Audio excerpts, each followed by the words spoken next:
Assalamualaikum warahmatullahi wabarakatuh.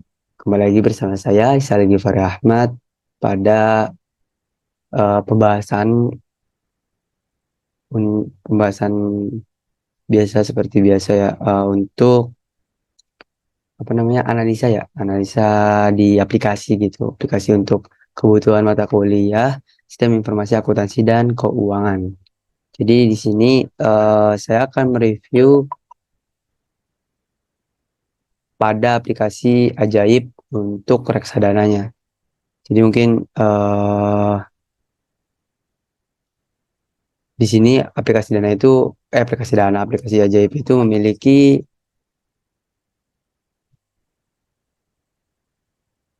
memiliki berbagai fitur, tentu ajaib juga yang terbaru-terbaru banget gitu. Itu ada kripto. Dia nyediain kripto tapi di aplikasinya beda lagi gitu. Maksudnya udah beda lagi. Nah, untuk dana ini untuk ajaib ini, eh yang di ajaibnya itu cuma ada saham sama reksadana gitu. Nah, jadi bisa dilihat nih ke saham teraktif. Jadi dia menyediakan gitu mana sahamnya aktifnya berapa gitu. Nah, nih saham teraktif itu apa namanya, top volumenya tuh go go go to Gesco, BRP dan lain sebagainya. Nah, untuk top gainernya GMPD, top losernya SMMA. Nah, kalau di Aja itu populernya segini. Populernya Shalendra pendapatan tetap premium syariahnya. Nah, berita hari ini terus ada berita-beritanya juga supaya kita tahu bagaimana pergerakannya. Di sini juga ada nih ya teman-teman, BRI, BBCA, Telkom dan Antam ini buat reksadana, buat sahamnya. Di sini juga bisa kelihatan saham-sahamnya. Nah, untuk reksadana aja ya. Kita mungkin di reksadana ini bisa lihat ini reksadana ada pendapatan tetap, ada pasar uang, dan satu lagi itu campuran gitu. Kalau nggak salah di reksadana di sini tuh ada empat, ada pasar uang paling paling rendah, pendapatan tetap, terus ada ada saham ya, ada saham, jadi reksadana saham, dan yaitu yang yang satu itu campuran. Nah, misalnya kita dapat lihat gitu di pendapatan satu ini aja dia pendapatan tetap. Nah, jadi bisa dilihat investasi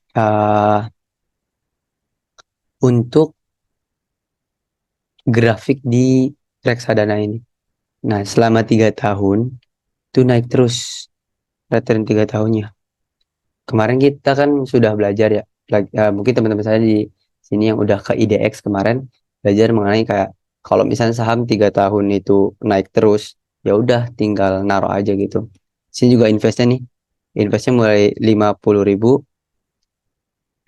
Nah, NAB nih ada keterangan ternyata NAB ini adalah dana kelola dibagi jumlah unit penyertaan reksadana yang beredar. Hasilnya adalah harga satuan produk reksadana nilainya dapat berfluktuasi fluktuasi setiap hari kerja bursa, sering dianggap sebagai NAB. NAB segini. Nah, tipe reksadana pendapatan tetap, tingkat risiko rendah moderat, tanggal peluncurannya 24 Maret 2017 dari dana kelolaan. Ini udah segini dana kelolaannya, udah dana kelolanya. Terus bank kustodionnya PT Bank Sentral Asia Tbk. Manajer investasi PT Shalendra Capital. Jadi reksadana ini kan manajer investasi. Kita narok ke manajer si investasi yang bakal ngasih-ngasih ke orang-orang yang butuh gitu investasi kamu di sini sama kamu. Ada penjelasan terus keterangannya baru. Di sini bisa dilihat nih alokasi asetnya, government money market dan lain sebagainya. Biaya jualnya biaya beli itu gratis, biaya jualnya 1%, biaya manajemennya 2%. Jadi nanti kalau misalnya mau dijual dan lain sebagainya itu bakal kena segitu. Terus buat kalkulator tuh ya ngitung. Misalkan investnya berapa gitu. Invest bulanan misalkan 50.000. Nah, 50.000 estimasi keuntungannya berapa? Kan total investnya berarti selama 12 tahun, selama 1 tahun kan segitu. Nah, nih, ini keuntungannya nih, capital gainnya segini, perkiraannya gitu. Karena reksadana pendapatan tetap itu kan rendah moderat ya. Jadi ya kenaikannya mungkin lumayan gitu, lumayan banyak gitu. Kita juga bisa lihat dari pasar uang. Nah, pasar uang tuh minimal 10 rendah. Kita dapat bandingkan juga, bisa dibandingin juga berapa sih sebenarnya untuk estimasinya 14.000 juga sama segituan, kurang lebih segituan gitu. Tapi ya itu kan cuma eh apanya estimasi ya, estimasi. Jadi bisa aja naiknya nanti tergantung gitu. Di sini juga bisa dilihat nih, rata 3 tahunnya 15 gitu. Jadi sini tunjukin nih teman-teman untuk rate-nya sendiri. Nah, itu bisa dikasih tahu berapa gitu. Nah, kan lain situ. Nah, mungkin di sini saya sedikit menginformasikan kepada teman-teman bahwa eh, jika di Ajaib ini kan kita bisa apa namanya iya deposit deposit itu di bank Kusdidon gitu. Bank Kusdidon itu buat penyalurnya gitu. Jadi buat perantara di Ajaibnya gitu untuk naruh uangnya itu di bank Kusdidon dulu. Nanti baru bisa diambil atau dikirim ke lewat bank kita gitu. Nah, di sini bisa dilihat itu portofolionya. Portofolionya bisa dilihat lewat sini, lewat portofolio. Terus ada di berita, berita apa gitu, kenaikan dan lain sebagainya. Jadi tahu gitu kapan mau beli dan lain sebagainya. Mungkin bisa lewat ya, bisa dilewat situ kan, bisa dilihat siapa tahu. Hmm, kurang lebih seperti itu teman-teman. Untuk reksadana sendiri, ya intinya teman-teman nanti misalkan emang pengen menggunakan ajaib itu nanti daftar, terus siapin KTP juga buat verifikasi pembukaan bank Kustidonya. Nanti habis itu baru kalau udah kayak gitu baru bisa. Nah mungkin kita coba aja ya, kita coba-coba misalkan nih untuk setor misal beli kan karena di sini minimalnya tuh kan 10.000, setor aja 10.000. Nah ternyata di saldo RDN nih, saldo RDN itu yang tadi yang bisa di deposit kurang lebih kayak gini. Estimasi prosesnya tuh lumayan panjang sih kalau di ini beda sama di Tokopedia. Baru untuk transfernya juga nih bisa menggunakan transfer transfer nanti pakai apa gitu atau menggunakan OVO itu bisa menggunakan transfer ya sama gitu. Kalau di RDN tuh dimasukin dulu, kita top up dulu gitu di RDN, top up dulu di RDN baru uh, ganti metode pembayaran, nomor transaksi, bisa ganti metode pembayaran dan sebagainya teman-teman. Ya seperti itu kurang lebih untuk ini apa namanya, untuk mempelajari cara saham dan lain sebagainya. Di sini mungkin nggak bisa top up ya. Di aplikasi yang ada di sini nggak bisa di top up kalau nggak salah.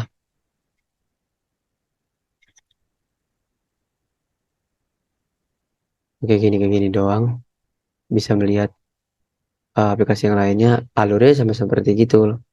Jadi si aplikasi itu ya membagikan di bidangnya misalkan ibaratkan ini tampilan buat si saham, ini juga buat si reksadana nanti di situ ada data sendiri gitu. Di sini juga sama. Jadi ya dimainin di bagian ini. Bagaimana sih kita tuh membuat alur akuntansi yang mungkin dapat dipahami oleh eh, teman-teman yang awam gitu. Kayak gini, apa sih ini? Gitu, keterangannya juga. dapat mungkin dilihat persenan-persenan ini gimana ngitungnya. Kan kalau misalkan sistem yang nggak diatur secara ini kan nggak bisa ngitung seperti ini ya, pengeluaran dan sebagainya. Nah, itu dari anak sistem informasi mungkin bergeraknya di bidang itu teman-teman. Di bagian developernya itu bisa membuat seperti itu, kurang lebih seperti itu. Kalau misalkan dalam pergerakannya kan kita mungkin bisa berkolaborasi gitu ya dengan anak ekonomi untuk mengetahui bagaimana sih membuat algoritma yang cocok untuk pembuatan sistem informasi akuntansi dan keuangan di aplikasi apapun, vintage kah, reksadana, saham dan lain sebagainya. Yang dulu mungkin ya regenerasi ya, di era 5.0 society atau mungkin di era 4.0 buat industrinya ya seperti ini teman-teman. Jadi apapun serba digital, eh, bergeraknya cara orang kerja juga beda-beda. Udah ada yang dibantu sama robot dan lain sebagainya. Nah, jadi teman-teman harus dapat eh, mengiringi gitu, yang membersamai cara kerja dunia seperti apa gitu. Jadi mungkin ya untuk mempelajari apa, untuk saya sebagai mahasiswa sistem informasi juga harus selalu updating, selalu bisa membuat terobosan terbaru gitu bersama masyarakat yang lainnya, dan juga mungkin teman-teman di sini semoga bisa teredukasi gitu, tidak hanya paham untuk reksadananya gitu atau mungkin sahamnya, tapi kita harus paham teknologi juga, bagaimana mereka bekerja gitu ya. Ya kita kan tidak ada yang tahu ya, eh, kita ke depannya seperti apa, tapi saya yakin kalau misalnya teman-teman di sini juga bisa memahami teknologinya, bisa tahu gitu gimana sih arah jalannya atau arah geraknya eh, aplikasi ini gitu dan lain sebagainya. Bisa mungkin teman-teman nanti membuat startup dan lain sebagainya gitu, kan harus memahami sistem-sistem yang sudah yang sudah mutakhir gitu, maksudnya sudah terpercaya, kayak ajaib terpercaya. Mungkin kita ada terobosan baru di bagian saham, siapa tahu kan bisa gitu teman-teman. Jadi kurang lebih ya seperti itulah buat pembahasan kali ini. Kurang lebihnya mohon maaf. Saya tutup. Jika teman-teman juga ada pertanyaan, boleh aja di sharing aja di kolom chat atau sampaikan langsung kepada saya, buat teman-teman saya. Kita diskusi juga buat Pak Ade, Andri, mungkin jika ada pertanyaan dan atau apapun gitu perbaikan, mohon disampaikan aja ya Pak. Karena di sini juga atas keterbatasan ilmu saya, eh, ini saya sudah menyerahkan semuanya gitu, pengetahuan saya untuk menganalisa aplikasi ini. Semoga ya jadi bahan pengembangan ilmu saya, dan juga sebagai bahan penilaian juga. Terima kasih. Wabillahi taufiq wal hidayah. Wassalamualaikum warahmatullahi wabarakatuh.